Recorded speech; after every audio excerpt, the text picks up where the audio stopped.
하나님께서 주신 말씀 요한복음 21장 1절에서 17절 말씀을 통해 실패보다 크신 그리스도의 은혜라고 하는 제목으로 함께 말씀의 은혜 받고자 합니다. 사랑하는 성도 여러분, 요한복음 21장은 예수 그리스도의 부활 이후에 일어난 중요한 사건을 기록하고 있습니다. 예수님께서는 십자가에서 죽으셨습니다. 제자들은 예수님의 죽음을 바라보면서 모든 것이 끝났다 이렇게 생각을 했습니다. 예수님께서 자신들이 기대하던 메시아라면 왜 십자가에 죽으셔야 하는지 그들은 이해를 하지 못했습니다. 그러나 예수님은 죽음 가운데 머물러 계시지 않았습니다. 사망 권세를 깨뜨리고 3일 만에 부활하셨습니다. 그리고 부활하신 예수님 제자들에게 여러 차례 나타나셔서 보여주셨지요. 도마에게는 심지어 내 손바닥에 있는 이 못자국을 보라 하라고 하면서까지라도 그들에게 보여주신 것입니다.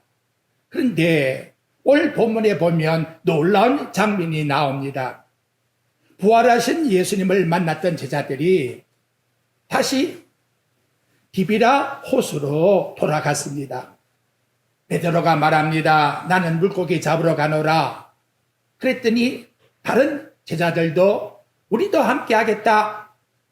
이렇게 해서 그들이 배를 타고 나갑니다. 나가 고기를 잡으려 했지만 밤새도록 수고했는데 아무것도 잡지를 못했다. 여러분, 이 장면을 우리 신앙적 면에서 생각해 보십시오. 부활하신 예수님을 만났습니다. 예수님이 죽음을 이기시고 살아나신 것 알고 있습니다. 그런데 그들은 왜 이전으로 돌아갔을까요?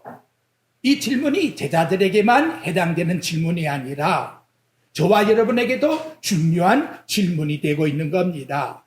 저와 여러분이 예수님의 죽으심을 믿습니다. 부활하심을 믿습니다. 사도신경을 매주일 나와서 고백했다면 10년만 고백했어도 520번을 매주일 한 번씩만 해도 고백을 한 겁니다. 그런데 실제 우리 삶은 뭘 의지하고 있는가라는 거지요. 어려움이 오게 되면 주님보다 내 경험을 먼저 의지하지 않습니까? 문제가 생기면 기도보단 어떤 방법을 찾을까? 세상적인 방법을 찾지 않습니까? 그래서 하나님 말씀보다도 세상이 우선적으로 내 자신이 나아가려고 행동을 하고 있는 겁니다. 주님을 사랑한다고 고백하지만 내 뜻대로 안 되면 조금만 무엇이 안 돼도 낙심을 하고 근심에 잠겨버립니다. 오늘 요한복음 21장에 분명히 복음은 전해주고 있습니다. 부활하신 주님은 실패한 제자들을 버리지 아니하신다. 오히려 예수님을 버린 제자들을 찾아가셨다.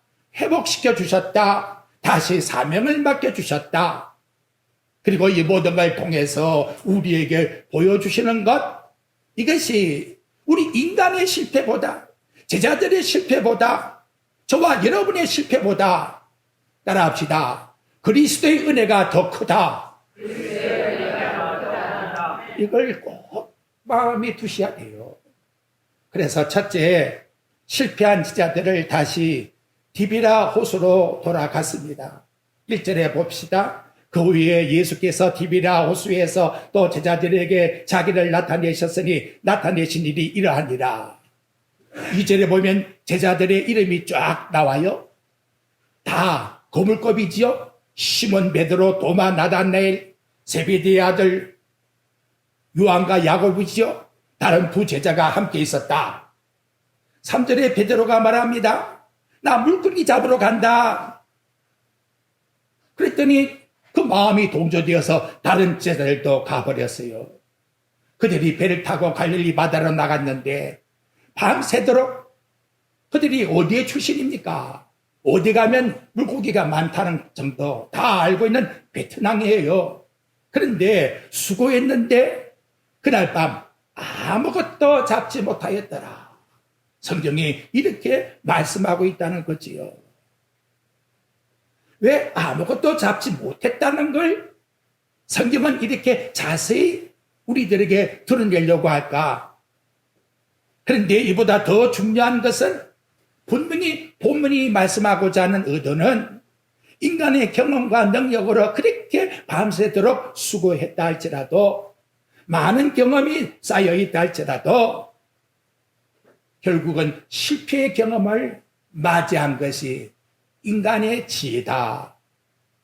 어떤 문제를 경험으로 해결할 수 있다고 하지만 인생은 경험만 가지고 살아갈 수가 없는 거예요. 경험보다 하나님 말씀을 앞세워라. 우리 인간의 능력보다 하나님의 은혜를 앞세워라. 우리 인간의 계획보다 하나님의 뜻을 앞세워라. 아무것도 하룻밤에 잡지를 못했다고 하는 말씀 속에서 우리들에게 명심하라고 일러줍니다. 두 번째, 베드로에게는 큰 실패의 기억이 있었습니다. 예수님 앞에서 3번이나 부인한 사건이 있지요. 베드로가 예수님께 그때 장담을 했지요. 그 이전 뭐라 했습니까? 주와 함께 죽을지언정 주를 부인하지 않겠다고. 그러나 예수님께 대한 자기 자신의 충성, 용기, 사랑이 믿음을 보장하지 못했다는 거예요. 예수님께 붙들렸을 때에 그 용맹했던 베드로가 3번이나 부인을 해버렸습니다. 그리고는 예수님이 일러준 닭이 울어버렸어요. 순간 양심이 가책을 받았지요. 예수님의 말씀이 기억났습니다. 그래서 밖에 나가서 심히 통곡하였더라. 우리 사람이 실패하게 되면 그걸 쉽게 잊지를 못하지요. 특히 자신이 가장 자신 있게 여겼다고 하는 그 부분, 내가 이 부분만큼은 다른 사람과는 비교할 수가 없어 장담했던 그 부분, 그것이 실패해버리면 베드로는 한순간에 예수님께 대한 충성과 용기와 사랑이 어린 아이 앞에 두려움 때문에 무너지고 말았다는 거지요. 이 예수님 앞에서 베드로에게 꼭 필요한 것은 단순한 위로가 아닙니다. 그 실패했다고 하는 큰 충격, 그 상처를 어떻게 회복시켜 줄 것인가. 근데 중요한 것은 베드로가 회복받을 수 있는 방법이 없어요. 예수님은 다 알고 계셨다는 거지요. 그래서 베드로와 사도들은 물고기 잡으러 간다고 했지만 예수님은 그들을 찾아가셨다. 이렇게 말씀하고 있습니다. 세 번째, 주님께서 디비라 바닷가로 제자들을 찾아가신 것이요. 4절에 나타납니다. 날이 새어갈 때에 예수께서 바닷가에 서셨으나 제자들이 예수신 줄 알지 못하는지라. 제자들은 예수님이 찾아올 것이라는 것 생각조차 했겠습니까? 하지만 예수님은 결코 그들을 버리지 않고 제자들을 찾아갔다는 거지요. 그들이 실패한 바로 그 자리로 예수님은 찾아갔습니다. 밤새도록 아무것도 얻지 못한 그 자리, 긴 빈검을 가지고 쳐다보면서 탄식하고 있는 그 자리, 다시 옛삶으로 돌아갔던 그 자리에 우리 주님이 찾아오셨다는 거지요. 이것이 복음이라고 말씀합니다. 우리가 하나님을 찾아가서 구원받은 게 아닙니다. 우리가 죄 가운데 있었을 때에, 죄인 중에 살고 있었을 때에 예수 그리스도께서 우리 위하여 죽으심으로 그 사람을 확증하여 보여주신 것이 로마서 5장 8절에 나타나는 하나님의 사랑이라고 말씀하고 있습니다. 우리가 하나님 사랑하기 전에 주님이 우리를 먼저 사랑하셨고, 우리가 주님을 붙들기 전에 주님이 우리를 붙들어 주시기 위하여 십자가에 내어줌이 되셨으니 이것이 곧 하나님의 은혜이다 라고 우리에게 말씀해 주고 있는 것입니다. 사랑하는 성도 여러분, 그래도 나는 구원에 있어서 뭔가 절대 그렇게 생각지 마십시오. 우리 주님 설포하십니다. 구원은 오직 주님께 있는 것이고 오직 하나님의 주권의 은혜 속에서 남녀노소 피부구천 누굴 막론하고 똑같이 선물을 주셨다고 일러주고 있는 것입니다. 주님이 먼저 말씀을 내십니다. 너희에게 고기가 있느냐? 5절입니다. 예수께서 그들에게 이르시되 얘들아 너희에게 고기가 있느냐? 대답하되, 대답은 참 잘해요. 뭐라 합니까? 솔직합니다. 없나이다. 예수께서 물으십니다. 너희에게 고기가 있느냐? 제자들이 없다라고 짧은 대답을 했지요. 그 안에는 무슨 의미가 있습니까? 밤새도록 수고한 허탈감. 내가 이만큼 노력을 했으면 뭔가 남는 것이 있어야 되겠는데 아무런 대가가 없어. 그래서 없습니다. 잡은 것이 없습니다. 내가 할 수 있는 것 다 해봤는데 결과가 없어요. 우리 인생이 이런 순간이 얼마나 많은가라는 거지요. 특히 우리 중년층의 남자 여러분, 가정을 위해서 내가 수고했는데, 자녀를 위해서 얼마나 애를 써봤는데, 지금까지 땀을 흘려가면서 새벽에 일어나 밤늦게까지 직장생활을 했는데, 사업을 위해서 내가 그래도 수고했는데, 교회를 위해서 그래도 내가 남보다 봉사를 많이 했는데, 어느 날 내 마음속에 이런 질문이 나오게 됩니다. 내게 남은 것이 뭐가 있어? 열심히 했는데 열매가 없어.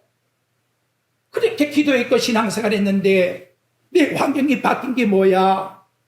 수고했는데 누가 나를 인정해줘? 사람을 사랑했는데 오히려 나에게 왜 저 사람 나를 가까이 하더니 상처를 줘? 이렇게 여러분 빈 거물을 바라보고 내 마음속에서 허탈감을 가진다는 것, 이 목사도 여러분도 다 가질 수가 있다는 거예요. 왜냐하면 예수님의 제자들도 이런 허탈감 속에 있었다는 거지요. 주님, 나 이렇게 수고했는데 왜 아무것도 없습니까? 빈 그물이 하나님의 버림받은 그런 의미입니까? 그래서 문제가 생긴 거예요. 빈 그물이 내게 있어서 더 큰 은혜를 주시고자 하시는 하나님의 의도가 있다는 걸 발견하지 못하고 현재로 멈추려고 하는 이 마침표가 문제다. 이어서 그 다음에 나오는 하나님의 은혜를 생각해 보라는 거예요. 내 능력을 의지했는데, 내 경험을 의지했는데, 사람을 의지했는데, 물질을 의지했는데, 내 계획을 의지했는데, 이제 깨달아 보십시오. 결국 그것은 빈 거물만 쳐다보게 된다는 거예요. 왜? 주님이 앞세워 내가 행하지 못했기 때문에 그렇다는 거예요. 그래서 그 다음 말씀에 순종했더니 그물에 고기가 가득 찼다. 6절에 나타나지요. 얘들아, 배를 한번 오른편에 던져봐라. 그리고 잡아보아라. 제자들이 예수님의 말씀 앞에 누군지 모르지만 순종했습니다. 놀라운 일이 벌어졌어요. 이에 던졌더니 물고기가 많아 그물을 들 수가 없게 되었습니다. 밤새도록 그물을 던졌는데 아무것도 잡지 못했잖아요. 하나, 창조주 하나님이 말씀하시니 그물 속에 고기가 가득 차게 되었다. 153마리가 잡혔다라고 말씀하고 있는 겁니다. 중요한 것은 물고기에 있는 것이 아니에요. 말씀하시는 주님께 있는 것입니다. 베드로에게 경험이 있는 것은 도움이 있는 것이 아닙니다. 경험만으로는 빈 그물을 채울 수가 없지요. 주님 말씀 앞에 그래도 내가 힘들어서도 내가 다시 한 번 더 순종해 보리라. 그때부터 열매가 맺는 거예요.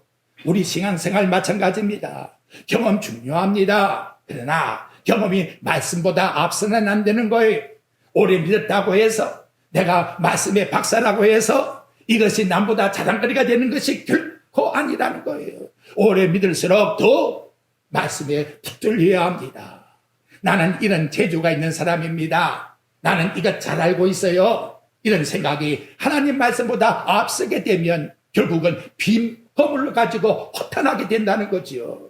그래서 말씀이 우리 생각과 경험과 계획을 판단할 수 있도록 말씀의 지침을 받는, 말씀이 천국 가는 지남철의 역할을 하는 그러한 믿음을 가지고 나가야 합니다.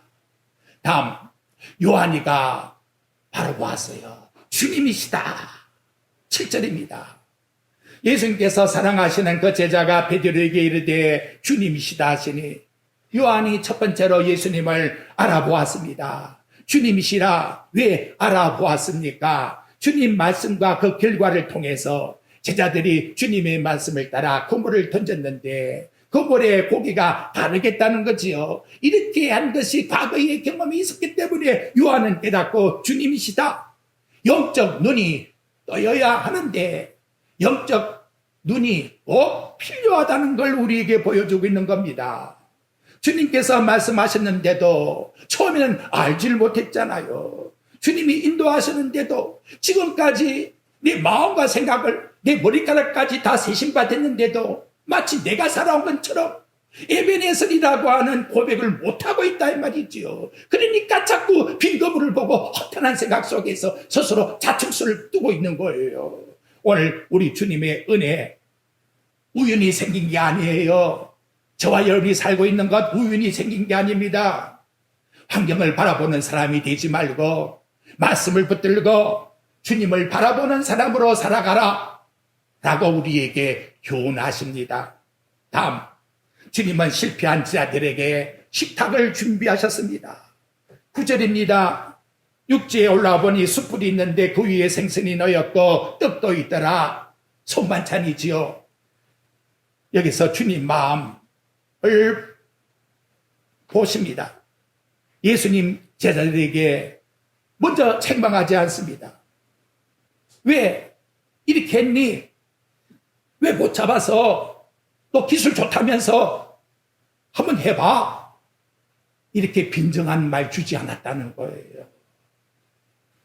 숯불을 예수님이 피우시고 거기에 생선을 구워놨으니 숯불에 생선이 얼마나 맛이 있습니까? 맛있게 해놓고 와서 조반을 아침을 먹어라. 밤새도록 빈 검을 만든다고 얼마나 수고했니? 하지만 따뜻하게 말씀해 주고 있다는 거지요. 제자들이 주님 위해서 식탁을 준비한 게 아닌데 오히려 부활하신 주님을 만져보고도 도망쳐 나온 이 사람들에게 실패한 이 사람들에게 식탁을 준비해 놓고 이것이 곧 저와 여러분에 대한 하나님의 은혜라는 것입니다. 우리가 주님을 위해 무엇인가 하기 전에 주님께서 먼저 우리에게 은혜를 베풀어 다 준비해 놓고 계신다. 이것이 아브라함에게 주신 묘와 일이 축복이에요. 숯불 속에다가 수장을 다 준비해 놓고 이삭을 대신해 놓고 있지 않습니까? 저와 여러분을 위하여 예수 그리스도를 준비해 놓고 이 땅에 보내셔서 구원시켜 주신 하나님 얼마나 감사합니까? 다음 숯불 앞에서 베드로의 실패가 회복되기 시작합니다. 숯불 요한복음 18장에도 나옵니다. 그때는 예수님을 3번 부인한 장소입니다. 요한복음 21장에 또 숯불이 나옵니다. 그리고는 아픈 기억을 다시금 되새겨 주고 있습니다. 그런데 주님께서 바로 그 숯불 앞에서 베드로를 만나십니다. 이유는 정지하거나 책망하기 위해서 한 것이 아닙니다. 실패의 자력, 그 마음의 상처를 회복시키기 위해서 간접적으로 우리 예수님께서 엮어줘내고 있다는 거지요. 직접 마음을 아프게 하는 것이 아니라 숯불을 통한 가득적 환경을 통해서 자신이 스스로 깨닫게 해주고 있다는 거예요.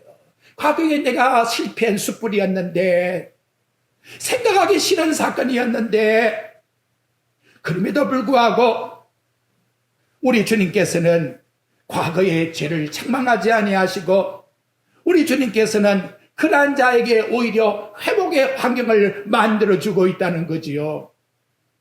배고플 때 이런 게 아니에요. 숯불에 먹을 것을 준비해서 먹인 다음 점점 생각이 회생되게 만들었다는 거지요. 하나님 은혜는 저와 여러분의 과거의 실패보다 크다는 것 잊지 맙시다. 저와 여러분의 죄악이 억만가지랄지라도 예수님의 은혜는 십자가상에서 단번에 영원히 완전히 용서 주셨다. 아, 정말 내 너만과 같이 바다를 먹물로 삼고 하늘을 두루마리로 삼아 그 사랑을 다 기록해도 기록하지 못할 엄청난 사랑이 아닙니까? 십자가의 은혜가 우리 모든 죄를 용서해 주시고 크다는 거예요. 주님의 사랑이 우리 상처보다 크다는 거예요. 우리 실패보다 하나님의 은혜 비교할 수가 없다는 거예요. 나 이 정도 너무나 실패했는데 정말 용서해 줄까? 째째한 생각하지 마세요. 하늘 보좌를 내어놓으시고 이 땅에 오신 하나님이십니다. 더 큰 천하 만물을 창조한 그 하나님, 뭐든지 다 흡수할 수 있는 사랑을 가지고 있다는 거지요. 이 은혜를 우리 마음에 품고 살아야 돼요. 그래야 상대방의 단침이 보이지 않는 거예요. 그럴 수도 있는 거야. 나도 그랬는데 얼마든지 포용할 수가 있는 거예요. 왜냐하면 우리 주님이 나를 이렇게 사랑해 주셨기 때문에. 예수님이 베드로에게 묻지요. 네가 나를 사랑하느냐? 15절에 나옵니다. 요한의 아들 시몬아, 네가 이 사람보다 나를 더 사랑하느냐? 베드로에게 깊이 다가옵니다. 가고 베드로는 자신에게 말했습니다. 다른 사람이 주님을 버린다 할지라도 주님, 나가 결코 주님 버리지 않겠다고. 신앙이 좋을 때야 다른 사람 다 봉사하지 않아도 나 주님께 봉사할게요. 나 주님을 위해서 헌신할 수 있습니다. 그러나 이제는 그런 말 할 수 있습니까? 베드로가 입술에서 그렇게 나는 다른 사람보다 더 충성할 수 있다고, 죽을 수 있다고 말할 수 있나 이 말이에요. 이 인간의 연약함이라는 거지. 누가 완전한 자가 있나 이 말이에요. 누가 내가 다른 사람보다 더 잘났다고 할 수 있는 자가 있나 이 말이지요. 베드로가 양심이 얼마나 괴롭겠습니까? 주님, 그러하나이다. 내가 부족해서 주님 모른다고 있지만 내가 주님 사랑하는 것 주님 아시지 않습니까? 정말 인신지심, 마음과 마음이 통하는 기도, 이런 마음을 가지고 우리 주님 사랑하고 신앙생활 해야 됩니다. 나 실수도 많이 했고 그런데 주님 나 아시지 않습니까? 주님 나 사랑하는 거 나 아는데도 하물며 나를 버리지 않고 이 시간까지 사랑해 준 건 내가 압니다. 이제 나 찬양할 거 아무것도 없어요. 오직 주님뿐입니다. 주님 뜻대로 하옵소서. 주님 하십니다. 내 모든 것 다 맡깁니다. 이것이 여러분 신앙에 회복하는 자의 고백이라고 말씀해 주고 있습니다. 주님을 세 번 질문에 이와 같이 말씀한 것은 다시금 회복을 다짐시키고 있는 거지요. 네가 나를 사랑하느냐? 세 번 물으셨습니다. 베드로가 예수님께 세 번 부인했지요. 그런데 이제는 부인했던 그걸 상처를 아물게 하면서 은혜의 자리로 접근하게 만들어주는 겁니다. 이것이 주님의 회복이라고 우리에게 일러주고 있습니다. 여러분, 우리도 실패할 수 있어요. 의인도 7전 8기나 7번 넘어질 수가 있는 겁니다. 넘어졌다고 포기하는 게 얼마나 어리석나 이 말이에요. 예수님은 넘어졌다 할지라도 일으키고 나아가서 빈 거물을 잡는 그 장소에 찾아간 우리 주님이신데, 죄를 범했다 할지라도 돌아오라고 부르시는 것이 우리 주님의 마음이신데 왜 그렇습니까? 인간에게는 구원받을 만한 사람이 아무도 없다 이 말이에요. 다 알고 계신다 이 말이에요. 내 자식의 약함과 연약함을 부모가 다 알고 있단 말이에요. 그러나 피 흘려 낳은 내 자식인데 왜 잊을 수가 있겠나 말이에요. 내 장자, 내 처자들이 혹시 부모가 잊을지언정 나는 너를 잊지 않겠다고 이사야를 통해서 말씀하고 있다는 것이요. 이것이 바로 우리 주님이 일러주고 있는 구속의 은혜라고 말씀하고 있습니다. 네가 나를 사랑하느냐? 베드로에게 묻는 것과 동시에 저와 여러분에게 질문하고 있습니다. 우리는 무엇이라고 대답하겠습니까? 주님, 제가 교회를 오래 믿었어요. 제가 봉사했습니다. 내가 목사의 직분으로 수십 년을 살아왔습니다. 내가 하나님께 얼마나 헌금 많이 했는데요. 이 모든 것 귀하지 않습니까? 그거 우리 주님 따지는 게 아니에요. 너 정말 나 사랑하니? 이것 우리에게 요구하는 거예요. 달색방에 살아도 부부가 사랑만 있다면 싸울 일이 아무것도 없는 거예요. 여러분 지난 날을 생각해 봐요. 사랑이라는 것이 이렇게 중요한 거예요. 신앙의 중심에, 활동 중심에 예수를 향한 사랑이 없다 같으면 다 외식이 되고 형식이 되는 거예요. 주님 사랑하기 때문에 기도드리고, 사랑하기 때문에 봉사하고, 사랑하기 때문에 하나님 앞에 몸이 아파도 하나님께 나와 예배드리고, 그 얼마나 하나님 사랑받은 저와 여러분입니까? 주님은 이러한 베드로에게 사명을 맡깁니다. 내 양을 먹이라, 내 양을 치라, 내 양을 먹이라. 여러분 중요한 단어가 나오지요. 내 양이라고 말씀해요. 베드로야, 앞으로 교회를 다스릴 때에 네가 주인이라는 거 생각지 마. 그 모든 자가 다 내 양이니라. 모든 저와 여러분이 다 주님의 양입니다. 이제 저와 여러분에게 있어서 우리는 나만 똑똑하고 나만 잘난 사람이 아니고 약하고 어렵고 힘들고 또 연로하고 병원에 입원해 있다 할지라도 다 동일한 주님의 양이라는 것을 꼭 기억해야 합니다. 병든 자도 주님의 양이요, 연약한 자도 주님의 양이요, 어린 아이도 주님의 양이요, 늙은 분도 주님의 양이요, 우리 모두가 다 주님의 양이다. 그러면 우리는 주님의 양이기 때문에 잘 보살펴주고 사랑해줘야 합니다. 마지막 베드로의 회복은 사명의 회복으로 이어지고 있다는 것이지요. 편안하게 베드로에게 위를 주고자 이 말씀 준 게 아니에요. 내 양을 먹이라. 이건 곧 사명을 맡겨주는 것입니다. 3번 부인했던 사람도 예수님을 진정 사랑한다면 얼마든지 하나님께 사명을 감당할 수가 있는 걸. 사도행전에 나가 보십시오. 베드로가 변화되었어요. 공회 앞에 서서 외칩니다. 너희 말 듣는 게 옳으냐, 하나님 말씀 듣는 게 옳으냐, 네가 너 자신들을 한번 판단해 보아라. 베드로가 담대히 나아가서 말씀을 증거했고, 기독교 역사 속에는 마지막 각으로 십자가 지고 죽었다고 이와 같이 주님께 생명을 드렸다고 말씀하고 있습니다. 나에게 잘해주는 사람만 위로해주는 게 아니에요. 나에게 상처를 주고 고통과 아픔을 줘도 다 주님의 양입니다. 위로해 주어야 돼요. 붙들어 주어야 돼요. 우리 다 천국 시민이에요. 영원한 천국 가서 영원히 같이 살 하나님의 백성이라는 거지요. 결론적으로 우리 한번 따라해 봅시다. 실패보다 예수 그리스도의 은혜는 크시다. 실패보다 예수 그리스도의 은혜는 크시다. 이 제목이 너무나 내 마음이 들었어요.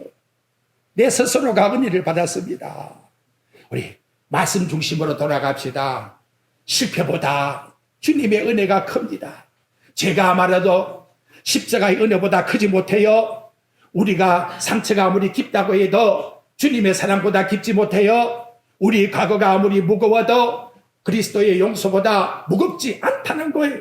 그러므로 성도 여러분, 실패했다고 끝난 게 아닙니다. 넘어졌다고 자빠진 게 아니에요. 믿음이 흔들릴 게 아닙니다. 우리 주님께 돌아와야 돼요. 주님의 사랑으로 돌아와야 돼요. 한 가지 분명한 것은 내가 실패했다고 해도, 내가 넘어졌다고 해도 주님의 은혜는 나보다 크시다. 변함이 없으시다. 이것이 바로 하나님께 은혜 받은 자의 삶이라고 우리에게 일러주고 있는 것입니다. 이제 베드로가 다시 일어난 것은 자기 자신을 의지한 게 아닙니다. 자기를 믿은 것이 아닙니다. 예수 그리스도의 십자가의 부활을 믿고 근거에서 나아갈 때에 담대한 사도로 사명을 감당했습니다. 오늘 우리에게도 내가 힘이 있고 능력이 있고 재주가 있어서 하나님 앞에 나와 믿음으로 이 책임을 감당하는 것이 결코 결코 아니라는 거예요. 내 의를 내세우면 안 되는 거예요. 우리의 자신의 능력을 의지하지 마십시오. 결과에 가면 빈급을 밖에는 남는 게 없는 거예요. 무슨 일을 행하든지 우리 주님께 다윗같이 여자와 가로되 또 여자와 가로되 여기에 그물이 물고기가 173마리가 그물이 찢어지도록까지 가득 차 있었다고 우리에게 말씀으로 일러주고 있습니다. 네가 나를 사랑하느냐? 주님이 나와 여러분에게 이 고백받기 원해요. 여러분 구시구시하게 긴 것들을 놓지 말아요. 딱 하나뿐입니다. 내가 주님 사랑합니다. 주님 뜻대로 하옵소서. 다 끝났어요. 이건 최고의 보장입니다. 사랑한다고 하는데 그 속에 모든 것이 다 들어있다는 것. 사랑하는 자에게 독생자 유아들까지 아끼지 않고 주신 하나님이 무엇을 너희에게 주지 않겠느냐. 우리 사랑 부족한 것 주님이 아십니다. 믿음이 약한 것도 주님이 아십니다. 마음이 흔들렸던 것도 우리 주님이 아십니다. 그러나 모든 걸 아시는 주님이 결코 나와 여러분을 버리지 않고 계신다는 것. 주님이 다시 사명을 우리에게 맡겨주고 있다는 것. 저와 여러분의 실패보다 그리스도의 은혜가 큽니다. 우리의 죄악보다 십자가의 은혜가 큽니다. 우리의 상처보다 주님의 사랑이 큽니다. 우리의 절망보다 부활과 소망이 더 크다 이 말이. 빈금을 바라보고 탄식하지 말고 천지를 창조하신 주님의 능력을 믿으십시오. 주님은 지금도 조반을 먹으라고 기다리고 계십니다. 이 놀라운 우리 하나님의 사랑, 지금까지의 모든 게 빈금을처럼 낙심 속에 있다 할 것 같으면 이제는 오직 그리스도를 바라보고 세상을 창조하신 그분이 내 모든 것 다 뜻이기 때문에 절대 실패했다 마침표 찍으면 안 돼요. 실패하였지만 쉼표가 나가야 돼요. 하나님의 은혜는 나의 실패보다 더 큽니다. 그 놀라운 하나님의 은혜 앞에 고백할 때에 자기의 목숨까지 베드로도 내어놓았다면 우리의 남은 생애도 주님의 사랑은 내 모든 것보다 다 크십니다 라고 고백하는 저와 여러분의 신앙생활 되시기를 주 예수 그리스도 이름으로 축복드립니다.